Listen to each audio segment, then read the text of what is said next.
புடவை கிட்டத்தட்ட ஒரு 500 புடவைக்கு இருக்கும்.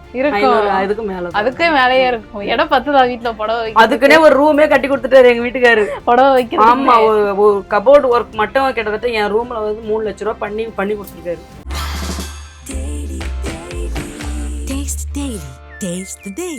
ப்ளூ ஹில் ப்ரொடக்ஷன் தயாரிப்பில் பிரபுதேவா மற்றும் சன்னி லியோன் நடிப்பில் பெட்டர் ஆப் வெற்றி நடை போடுகிறது. நான் ஒரு குழப்பத்தோட வந்தேன், தெளிவா போறேன், நான் ஒரு கஷ்டத்தோட வந்தேன், நான் சந்தோஷமா போறேன்னு சொல்றவங்க பல பேர், ஆயிரக்கணக்கில் சொல்லலாம். ஒரு சிலர் கடவுள்ல வரும்போது அம்மா இங்க ஒரு மாதிரி அதிர்வு வருதுமா எங்களுக்கு, ஒரு வைப்ரேஷன் இருக்கு எங்களுக்கு. கர்ப்பத்துக்கும் வளையலுக்கும் நிறைய கனெக்ஷன் இருக்கு. பூப்படைஞ்ச பொண்ணுங்கள இருந்து கணக்கு பார்த்தா கண்ணாடி வளையல் தான் போடணும். அதோடைய பவர் வந்து வளையலுக்கு மட்டும் ஒரு ஃப்ளோர் வைக்கணும்னு ஆசைப்பட்டது வந்து எங்கள் வீட்டுக்காரரு எனக்கு நிறைவேற்றி கொடுத்தாரு. சரி, அந்த வளையலில் என்ன விதம் இருக்குன்னு சொல்லி கொடுத்ததும் அவரு தான். நிறைய பேருடைய ஆசீர்வாதம் கூட சொல்லலாமா. நான் இந்த அளவுக்கு வளர்ற காரணம் வந்து நிறைய பேர் ஆசீர்வாதம். சின்ன குழந்தைங்கள்லேருந்து பெரியவங்க வரைக்கும் என்னை வந்து ரொம்ப ஆசையாக பெரியவங்க ஆசீர்வாதம் பண்ணுவாங்க. கட்டி பிடிச்சி என்னை ஆசீர்வாதம் பண்ணும்போது நான் அழுதுருக்கிறேன். மகாராணி மாதிரி நான் இருக்கிறேன்னா அதுக்கு என் பிள்ளைங்களும் எங்கள் வீட்டுக்காரரும் தான் காரணம். குடும்பமாக உங்களுக்கு அவ்வளோ சப்போர்ட். கண்டிப்பாக எல்லாருமே 2 டிகிரி படிக்க வச்சுருக்கேன். இந்த வருமானத்தில் தான் படிக்க வச்சுருக்கேன். பூ வியாபாரம் பண்ணி தான் படிக்க வச்சேன். அதை சொல்லிக்கிறதுல நான் பெருமையாக இருக்கிறேன். சொல்லுவாங்களே இப்போ வளையல் வந்து கருப்பு கலர் வளையல்லாம் போடக்கூடாது அப்படின்னு சொல்லுவாங்க. அது அப்படிலாம் இருக்கா என்ன? சாஸ்திரம் வழிபாடு கொண்டு வரவங்க நீங்கள் வச்சுக்கோங்க, அதில் ஒரு 10 கட்டு பணத்தை வச்சு அனுப்புங்கன்னுவேன். வேலை இல்லாதவங்க பேசுறது அதெல்லாம், நான் அதெல்லாம் பேச மாட்டேன். அம்மன் கும்பிட்றவங்க இருப்பாங்க, காட்டேரி அம்மனுக்கு, அதுவும் அம்மன் தானே, அவதாரம் தான் வேற. அதை ஏற்றுக்கிறவங்க ஏற்றுக்கிட்டோம், ஏற்றுக்காதவங்க வேண்டான்னு இருக்கட்டும். அதனால என்ன இருக்குது? ஏன் நம்ம அது ஒரு பெரிய இதுவாக எடுத்து பேசணும்? இந்த கையால் யாருக்கு எதை கொடுத்தாலும் லட்சுமி கடாட்சம் தான். அது உண்மையாகவே அது என்னை பொறுத்த வரைக்கும் நான் உணர்ந்தது. அடுத்தவங்களுக்கு எப்படின்னு எனக்கு தெரியாது. பணம் சம்பாரிச்சு என்னமா பண்ண போகிறோம்? அவங்க சொல்லும் போது அப்படியே கண்ணு காலங்க. எனக்கு கிட்டத்தட்ட ஒரு 500 புடவைக்கு இருக்கும். அதுக்கு மேல அதுக்கே மேலேயே இருக்கும். இடம் 10 தான் வீட்டுல புடவை. அதுக்குன்னே ஒரு ரூமே கட்டி கொடுத்துட்டாரு எங்க வீட்டுக்காரு புடவை வைக்க. ஆமா, ஒரு கபோர்டு ஒர்க் மட்டும் கிட்டத்தட்ட என் ரூம்ல வந்து 3 லட்சம் ரூபாய் பண்ணி கொடுத்துருக்காரு.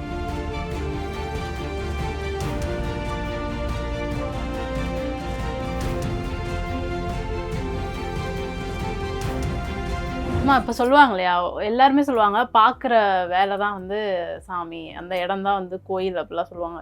இப்போ உங்களுக்கு வந்து இந்த இடம் வந்து ரொம்ப அமைதியாக இருக்குது. பார்க்கும்போதே எப்படின்னா நம்ம ஏதாவது ஒரு கஷ்டத்தோடு உள்ளே வரோம் அப்படின்னாலுமே ஒரு மாதிரி கலர்ஃபுல்லாக இருக்கா, ஒரு மாதிரி மனசு ஒரு மாதிரி லேஸ் ஆகும். ஸோ உங்களுக்கு எப்படி இந்த இடம் எந்த அளவுக்கு ஸ்பெஷல்? ரொம்ப ஸ்பெஷல்.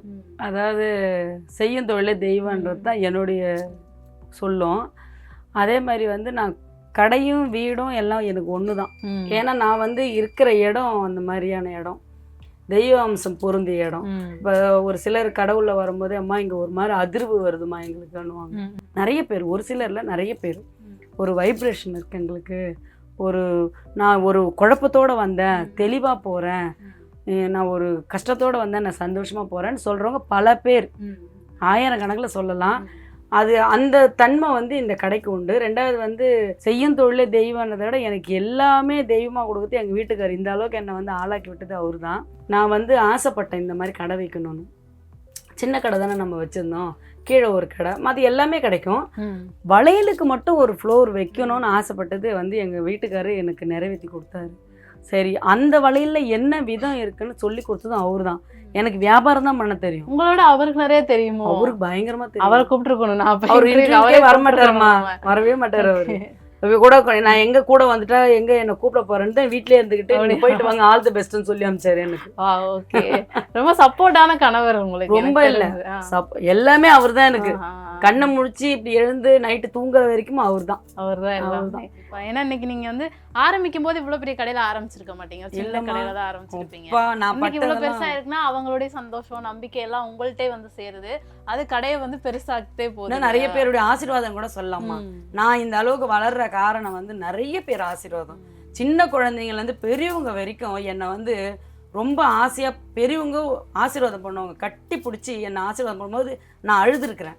அவங்க ஆசீர்வாதம். சின்ன குழந்தைங்க வந்து அம்மாச்சி சூப்பராக இருக்குதுன்னும் போது அது ஒரு ஆசீர்வாதமாக தான் ஏற்றுக்குவேன் நான். ஆசீர்வாதம் தான். சின்ன குழந்தைங்களும் கடவுள் மாதிரி தானே. அந்த குழந்தைங்களும் அழகா இருக்குன்னு சொல்றது ஒரு கடவுள் வாக்கு மாதிரி தான். அப்படிதான் நான் உணர்ந்துக்குவேன். நான் எப்பவுமே இப்படிதாம்மா, எல்லாமே நல்லதாவே நினைக்கிற ஆளு, நல்லதாவே தான் நடக்கும். அப்போ வந்து நிறைய கஷ்டப்பட்டிருப்பீங்க இல்லையா, அதெல்லாம் இப்ப எதையாவது யோசிப்பீங்களா? நம்ம அந்த அளவு கஷ்டப்பட்டோம், பட் இன்னைக்கு யோசிக்கிறது இல்ல, வாழ்க்கையே அது கூட தான் வாழ்ந்துட்டு இருக்கேன். கஷ்டப்பட்டதுனால தான் இங்க நான் நின்று உங்க கூட பேசிட்டு இருக்கிறேன். நான் வந்து சாப்பாட்டுக்கெல்லாம் கஷ்டப்பட்ட ஆளு. நான் அங்க மார்க்கெட் உள்ள ஒரு சின்ன கடை இருக்கும், அந்த போட்டோ கூட காட்டுறேன் பாருங்க. 25 வருஷத்துக்கு முன்னாடி நான் சாப்பாட்டுக்கெல்லாம் கஷ்டப்பட்டவ தான். நான் ஒன்றும் இப்படி வாழ்ந்தவ இல்லை. இது வாடகை கடை தான் இருந்தாலும் கூட நான் கஷ்டப்பட்டு அந்த உழைப்பில் வந்தது தான் இது. இன்னமும் அந்த கடை இருக்குது, என் பிள்ளைங்க பார்த்துக்க தான் இருக்காங்க. இந்த கடை வர காரணம் எங்கள் வீட்டுக்காரன் 4 பிள்ளைங்களும் தான். நைட்டும் பகலும் தூங்காமல் சாப்பிடாமலாம் இருந்து நாங்கள் இந்த அளவுக்கு நாங்கள் வந்த காரணம் அதுதான். மகாராணி மாதிரி நான் இருக்கிறேன்னா அதுக்கு என் பிள்ளைங்களும் எங்கள் வீட்டுக்காரரும் தான் காரணம். குடும்பமாக உங்களுக்கு அவ்வளோ சப்போர்ட். கண்டிப்பாக. எல்லாருமே 2 டிகிரி படிக்க வச்சுருக்கேன். இந்த வருமானத்தில் தான் படிக்க வச்சுருக்கேன். பூ வியாபாரம் பண்ணி தான் படிக்க வச்சேன். அதை சொல்லிக்கிறதுல நான் பெருமையாக இருக்கிறேன். பூ வியாபாரம் பண்ணது தான் முதல்ல நான். அதுக்கப்புறம் சாமந்தி பூ முழம் 2 ரூபா. அப்போ வந்து 2 கூட 3 கூட வாங்கி அதை போட்டு காலையில் 5 மணிலேருந்து நைட்டு 10 மணி வரைக்கும் கட்டுவேன் வியாபாரம். அப்படியே எங்கள் அம்மா கிட்ட வந்து கடையை வாங்கி தான் கொஞ்சம் வாழையில் குங்குமம் மஞ்சள்லாம் போட்டு கொஞ்சம் கொஞ்சமாக தான் வாங்கினேன். எங்கள் அம்மா கிட்ட அப்போயே வாடகை கொடுத்து கடையை வச்சு அப்புறம் எங்கள் அம்மா கிட்ட வாங்கி அங்கே மார்க்கெட்டில் மீட்டிங் போடும்போதெல்லாம் தூக்கி எடுத்து ரொம்ப கஷ்டப்பட்டம்மா. அந்த இடத்துலையே படுத்துக்குவோம், அந்த இடத்துலையே சாப்பிட, எல்லாமே கஷ்டப்பட்ட இடம் அது. நிறைய பேர் என்ன மாதிரி இன்னமும் உழைச்சிட்டு இருக்காங்க அந்த இடத்துல. அதெல்லாம் அந்த இடத்துல உழைச்சதில் நான் வந்து இந்த அளவுக்கு வந்திருக்கேன்னா என் பிள்ளைங்களும் எங்கள் வீட்டுக்காரும் எனக்கு உறுதுணையாக இருக்கிறாங்க. இப்போ சொல்லுவாங்களே, இப்போ வளையல் வந்து கருப்பு கலர் வளையல்லாம் போடக்கூடாது அப்படின்னு சொல்லுவாங்க. அது அப்படிலாம் இருக்கா என்ன? வளையல்ல இந்த கலர் போடக்கூடாது அப்படிலாம் இல்லை. கருப்புன்றது வந்து ஒரு சிலர் இப்போ கருப்பு சாமி கும்பிட்றவங்களுக்கு கருப்பு தானே, எல்லாமே சாமி தான். ஒரு சில ஃபங்க்ஷனில் ஒரு சில இதுவை நம்ம வைக்க மாட்டோம் இல்லையா, அந்த மாதிரி தான். இப்போ ஒரு சிலர் வந்து சீமந்து கருப்பு வேணுமானுவாங்க, அவங்களுக்கும் கொடுப்பேன். கல்யாணத்துக்கு கருப்பு கொடுக்க மாட்டேன். அதே மாதிரி சீமந்தத்துக்கு கல்யாணத்துக்கு எல்லாம் ஒரு சிலருக்கு நான் கொடுக்கவும் மாட்டேன். நான் அவங்க கேட்டாங்கன்னா கொடுப்பேன். அவங்க வம்சத்துல அவங்க வழியில வந்து கருப்பு கும்பிட்றவங்க இருப்பாங்க, அம்மன் கும்பிட்றவங்க இருப்பாங்க. காட்டேரி அம்மனுக்கு அதுவும் அம்மன் தானே, அவதாரம் தான் வேற. அந்த அம்பாளுக்கு வைக்கிறது கருப்பு தான். கருப்பு சாமி கும்பிட்றதுக்கும் அதுக்கும் நான் கொடுத்துருக்கேன். அந்த வேட்டைக்கட்டி அம்மன் சாமி போகும் அவங்களுக்கும் நான் கொடுத்துருக்கேன், அதுக்கும் கருப்பு தான். பூஜை புனஸ்காரன்னு வந்தாலும் அவங்களுக்கு என்னென்ன கொடுக்கணுமோ அதை கரெக்டாக கொடுத்துருவேன். ஆனால் எனக்கு உங்ககிட்ட இவ்வளோ நேரம் பேசினது என்ன தெரியல, நீங்கள் பயங்கர ப்ராட் மைண்டடாக இருக்கீங்க. அதாவது இது என்னன்னு முதல்ல எனக்கு சொல்லி, என்னன்னா வந்து எனக்கு தமிழ் தாம்மா தெரியும். சாரிமா. என்னன்னா வந்து இப்போ ஒரு சிலர் சொல்லுவாங்களே இது பண்ணக்கூடாது, கருப்பு வளையல் போடக்கூடாது, கணவன் இழந்தவங்க வளையல் போடக்கூடாது, நீங்க அப்படி சொல்லுவீங்கன்னா வந்து நிறைய பேர் எதிர்பார்ப்பாங்க. ஏன்னா நீங்க அந்த காலத்துல இருந்து வரீங்க அப்படின்னா. ஆனா நீங்க வந்து போடலாம், வளையல் யார் வேணாலும் போடலாம், கருப்பு போடலாம், அதுவும் கலர் தானே அப்படின்னு ரொம்ப கேஷுவலா எடுத்துக்கிறீங்க. பாத்தீங்கன்னா ஒதுக்கி வைக்கிறதே ஒரு நெகட்டிவ் தான்மா. அது ஒதுக்க கூடாது, எதையுமே ஒதுக்க கூடாது. வாழ்க்கையில வந்து கடவுள் வந்து நீ தான் இந்த பூமியில போய் பிறக்கணும்னு இப்படி பிடி மண்ணு அள்ளி போடுறான். அதை நம்ம வந்து எழுந்து நடக்கலையா? எல்லாமே அப்படிதான். கலருன்றது உருவாக்கணும் கடவுள் தான், நம்மளா உருவாக்குறது இல்லை. கருப்புனா என்ன, அதுவும் ஒரு கலர் தானே. அது ஒரு சில விதத்துல ஒரு இடத்துல மாறுபடுமை கட்டி எல்லாமே ஒன்று தான். அதை ஏற்றுக்கிறவங்க ஏற்றுக்கிட்டோம், ஏற்றுக்காதவங்க வேண்டான்னு இருக்கட்டும். அதனால என்ன இருக்கு? ஏன் நம்ம அது ஒரு பெரிய இதுவாக எடுத்து பேசணும்? வேலை இல்லாதவங்க பேசுறது அதெல்லாம், நான் அதெல்லாம் பேச மாட்டேன். யாரையும் ஒதுக்கவும் மாட்டேன், யாரையும் குறையா சொல்ல மாட்டேன், யாரையும் இது வேணான்னு செய்யாதீங்கன்னு சொல்லி கொடுக்க மாட்டேன். உங்களுக்கு வேண்டான்னா வேண்டாமா, ஆனால் கல்யாணத்துக்கு மட்டும் நான் கருப்பு வச்சு கொடுக்க மாட்டேமான்னு சொல்லிடுவேன். அதே மாதிரி பின்னு ஊசி இதெல்லாம் கொடுக்க மாட்டேன். சீமந்தத்துக்கு அதெல்லாம் கொடுக்கக்கூடாது, ஒரு சென்டிமெண்ட் பார்ப்பேன். அதெல்லாம் ஊசி பின்னெல்லாம் கொடுக்கூடாது. கல்யாணத்துக்கு ஒரு சிலர் வந்து கேட்பாங்க, பொண்ணுக்கு சீர் கொடுக்கும்போது ஊசி நூல் கொடுங்கம்மானுங்க. லட்சக்கணக்கில் பணம் போட்டு கல்யாணம் பண்ணுறீங்க, ஏன் ஊசி நூலை தச்சு கொடுக்குற மாதிரி ஏன் கொடுத்து அனுப்புறீங்க? நான் திட்டுவேன். என் பொண்ணுக்கு சொல்கிற மாதிரி தான் சொல்லுவேன். அதை அவங்க ஏற்றுக்கிட்டு போவாங்க. சரிம்மா நான் பீரோவில் அதை ஊசி நூல் வைக்க மாட்டேம்மான்னு. சாஸ்திரம் வழிபாடு கொண்டு வரவங்க நீங்கள் வச்சுக்கோங்க. ஆனால் நம்ம லட்சக்கணக்கு கோடி கணக்கு செலவு பண்ணி நம்ம கல்யாணம் பண்ணுறோம், தைக்கிறதுக்கு ஏன் இப்போ ஊசி நூலும் கொடுக்குறீங்க, பீரோவில் வச்சு அனுப்புறீங்க? அதில் ஒரு 10 கட்டு பணத்தை வச்சு அனுப்புங்கன்னுவேன். சிரிச்சுட்டே போவாங்க. இல்லை ஒரு 10 சவரம் நகையை வச்சு அனுப்புங்கன்னுவேன். காமெடியாக சொல்கிறது தான். உங்களுக்கு வேணும்னா ஏன் அதை வைக்கிறீங்க? ஒரு பவுன் நகையை வைங்க, இல்லைன்னா எதுவுமே முடியாதவங்க ஒரு மஞ்சள் குங்குமத்தை வைங்க. அதனால மஞ்சள் குங்குமம் எல்லாரையும் வாங்கணும்னு நான் சொல்ல மாட்டேன். எதுவுமே முடியலைனாலும் ஒரு எந்த இடத்துலையும் நம்ம பூ வைக்கிற இடத்த, பொண்ணை வைக்கிற இடத்துல பூ வைங்கன்னு சொல்ல மாட்டாங்களா? அந்த மாதிரி தான் நான் எல்லா இடத்துலையும் மஞ்சள் குங்குமம் வச்சுட்டிங்கன்னா எல்லாமே நல்ல விஷயந்தான். கருப்பு வைக்கிற இடத்துல கூட கொஞ்சம் மஞ்சள் குங்குமத்தை வச்சுருங்களேன், அந்த இடம் வந்து உங்களுக்கு நெகட்டிவாக தெரியாது, பாசிட்டிவாக தெரியும். முதல்ல கண் பார்வை எங்கே போவோம்? மஞ்சள் குங்குமத்துக்கு தான் போவோம். அப்போ பாசிட்டிவ். So, நீங்களுமே நல்ல நிறைய குங்குமம் வச்சு, நான் கையில வந்து மஞ்சள் இவ்வளோண்டெல்லாம் அள்ளி வைக்க மாட்டேமா, இவ்வளவுதான் அள்ளி எடுத்து இப்படி வைப்பேன். வச்சிடுறது. மஞ்சள் குங்குமத்தை கூட அரைக்கும் போது அள்ளிடுவேன், இப்படி அள்ளுவேன், இப்படிலாம் எடுக்க மாட்டேன். அள்ளி யாராவது என் வீட்டுக்கு வந்தாலும் அரைக்கிற போது எல்லாம் கேட்பாங்க, டக்குன்னு அள்ளி அது விக்கலாம் மாட்டேன், அள்ளி அப்படியே கொடுப்பேன். கொடுத்துருவீங்க. ஆமா அதே மாதிரி பார்த்தா மருதாணி வச்சிருக்கீங்க. எப்பவுமே கையில மருதாணி. ஆமாம்மா, எனக்கு மருதாணி ரொம்ப பிடிக்கும் சின்ன வயசுல இருந்து. நான் வந்து திட்டுத்தனமாலாம் மருதாணி திருடின்னு வந்துலாம் அரைச்சி வச்சிருந்துருக்கிறேன் நான் சின்ன வயசுல. மருதாணினா ரொம்ப உயிர் எனக்கு. அதுல மருதாணிக்குன்னு ஒரு பவரும் இருக்கு இல்லையா. மருதாணி இல்லாத பெண்கள் யாருமே இருக்க மாட்டாங்க, பிடிக்காதவங்க யாரும் இருக்க மாட்டாங்க. மருதாணி வச்சு அந்த கையால் யாருக்கு எதை கொடுத்தாலும் லட்சுமி கடாட்சம் தான் அது. உண்மையாகவே அது என்னை பொறுத்த வரைக்கும் நான் உணர்ந்தது, அடுத்தவங்களுக்கு எப்படின்னு எனக்கு தெரியாது. ஆனால் உண்மையாகவே மஞ்சள் குங்குமம் மருதாணியில் ஒரு லட்சுமி கடாட்சமான விஷயம் அதெல்லாம். ஆனா இப்போ உங்களுக்கு இந்த ஒரு கடை தான் மட்டும், இங்க ஒரு கடை இருக்கு, மார்க்கெட்ல ஒண்ணு இருக்கு. மார்க்கெட் தான் முதல் கடை, சின்ன கடை தான் முதல் கடை. அதுதான் இன்னைக்கு எனக்கு குலதெய்வம்னு சொல்லுவேன் நான். ஆனா இப்போ நீங்க இவ்ளோ இதா இருக்கீங்க, ஃபேமஸா இருக்கீங்க, அவ்வளோ எல்லாரும் வந்து வாங்கி போடுறான்றப்போ நிறைய பிரான்ச்லாம் நீங்க ஓபன் பண்ணலாம். நிறைய பேர் கேட்கறாங்கம்மா, எல்லா நாட்டிலையும் கேட்கறாங்க, எல்லா ஊருங்களையும் கேட்கறாங்க. நிறைய ஊர், திருச்சி, மதுரை, தஞ்சாவூர், கேரளா முத கொண்டு பிரான்ச் வைங்க, நாங்க ரெடி பண்ணி தரோம்னு சொல்றாங்க. நீங்க அதை பண்ணல? அப்போ ரொம்ப அகலக்கால் வேண்டாமா. நம்ம கடவுள் வந்து கொஞ்சம் கொஞ்சமா தான் நம்மளை கொடுத்துருக்கான். சாப்பிடும் போது நம்ம கொஞ்சம் தான் சாப்பிட முடியும், நிறைய கிடைக்குதுன்னு சாப்பிட முடியாது இல்ல. அது வந்து வியாதியை தான் உண்டாக்கும். அந்த மாதிரி வேண்டாம். இதை நம்ம அதிகமா பெருசா பண்ணோம்னா டென்ஷன் உருவாயிடும், எல்லாருக்கும் டென்ஷன் ஆகும், என் பசங்களுக்கும் டென்ஷன் ஆகிடும். அவங்கவுங்க வேற துறையில இருக்கிறாங்க, அவங்கள பாதிக்கக்கூடாது. அவங்களுக்கு டைம் கிடைக்கும் போது இங்கே வராங்க. இங்கே எங்களுக்கு எதனா முக்கியமான விஷயம்னா பாருங்கள், இன்றைக்கி என் பையன் கூட எங்கேயும் வெளியே போகாமல் இன்றைக்கி என் கூட இருந்து ஒத்துழைப்பு கொடுக்குறாப்புல. நான் எப்படி இருக்கணும் ஏதா இருக்கணும் என் பையன் சொல்கிறத நான் கேட்பேன், நான் எங்கள் வீட்டுக்கார் சொல்கிறதையும் கேட்பேன்.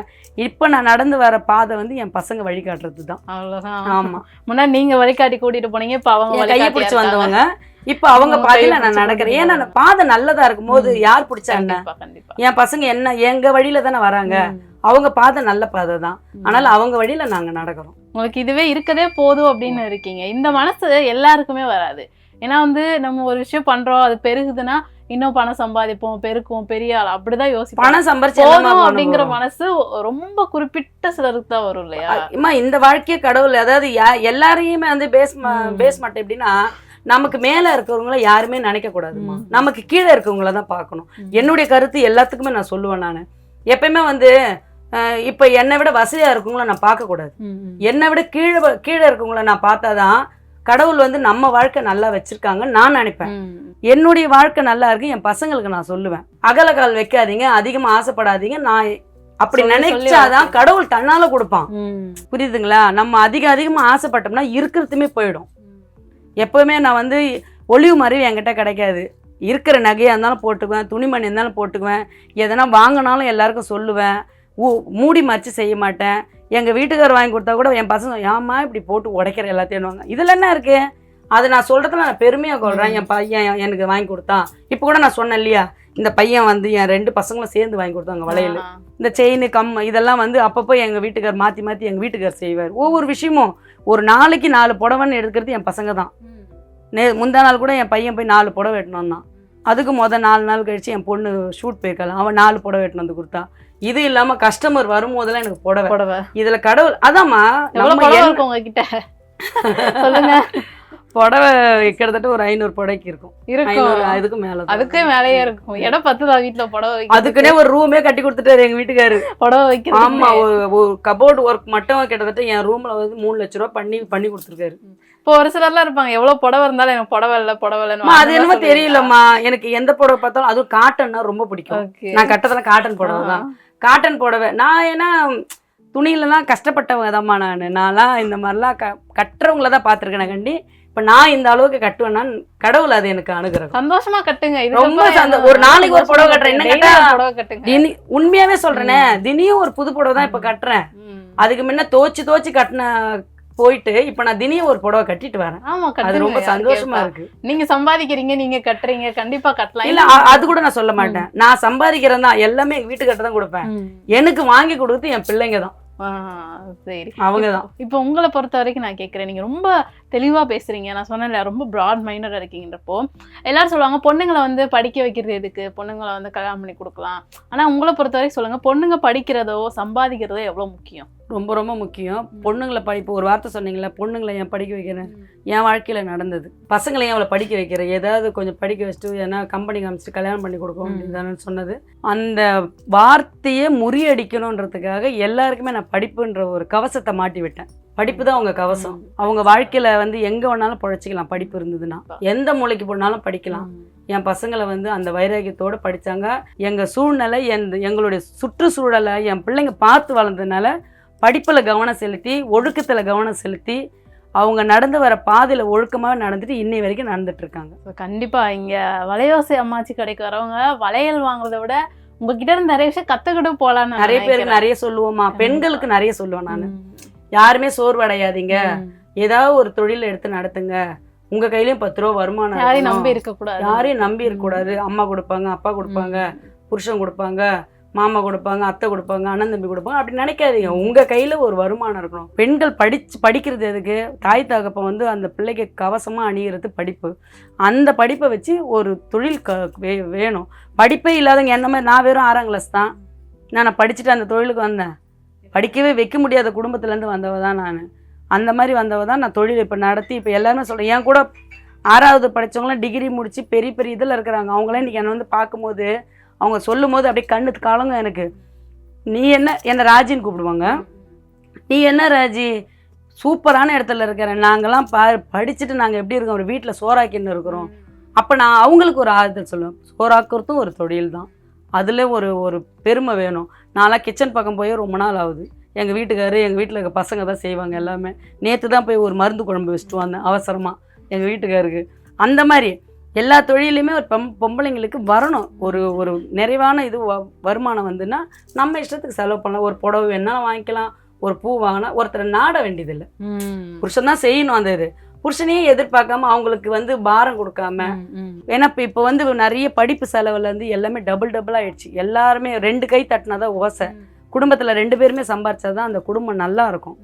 ஒருத்தர் சம்பாதிக்கணுன்ற எண்ணம் யாருக்கும் வரக்கூடாது. எல்லா பொம்பளைங்களும் சம்பாதிக்கணும், தன்னம்பிக்கை இருக்கணும், தைரியம் இருக்கணும். மெயினாக இப்போ இருக்க காலகட்டத்துக்கு தைரியம் வேணும். பெண்கள் வந்து தைரியமா நடமாடணும்னா நம்ம முதல்ல தைரியமா இருக்கணும். வாவ், சூப்பர்மா, நீங்க அவ்வளோ அழகா பேசுறீங்க. தைரியமா இருக்கும். கண்டிப்பா நீங்க பேசுறதே வந்து எல்லாருக்கும் பாசிட்டிவா தான் இருக்கும். இந்த இடமா இருக்கட்டும், நீங்க பேசுறதா இருக்கட்டும், அவ்வளோ மன நிறைவா இருந்தது. வலையெல்லாம் போட்டு என்ன வந்து அழகாக்கிட்டீங்க. ரொம்ப நன்றி. ரொம்ப சந்தோஷமா. நன்றி, வணக்கம். மைக்ரோ பிளாஸ்டிக்னா இல்லை கண்ணில் தெரியாத பிளாஸ்டிக். ஓகே, அப்போ என்னன்னா நாங்கள் ஒரு பிளாஸ்டிக் பேப்பர் தூக்கி போடுறோம். செல்லை வந்து அந்த பிளாஸ்டிக் பேப்பர் சாப்பிடுது. செல்லை போயிட்டு பூமியில் போகுது. பூமியில் போயிட்டு அந்த மரத்தை வேற போகுது. அந்த மரத்தை உள்ளார போயிட்டு அந்த சாப்பில் வருது, அந்த பாலில் வருது. அப்போ நான் எதுக்கு இந்த எக்ஸாம்பிள் தரேன்னா, ஒரு சிப்ஸ் பேக்கெட் வாங்குறீங்க, அதாவது ஒரு பிஸ்கட் பேக்கெட் வாங்குறேன். அந்த பிஸ்கட் சாப்பிட்டு என்ன எவ்வளோ நேரம் ஆக போகுது அந்த பிஸ்கட் சாப்பிட்றதுக்கு?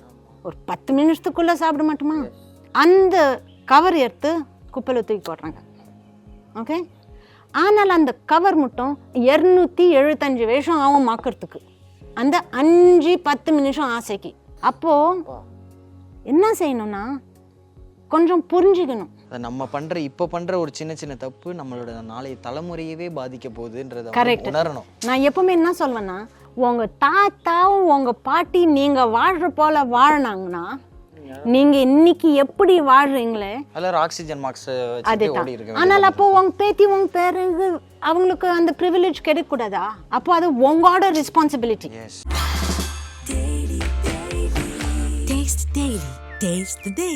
ப்ளூ ஹில் புரொடக்ஷன் தயாரிப்பில் பிரபுதேவா மற்றும் சன்னி லியோன் நடிப்பில் பெட்டர் ஆப் வெற்றி நடை போடுகிறது.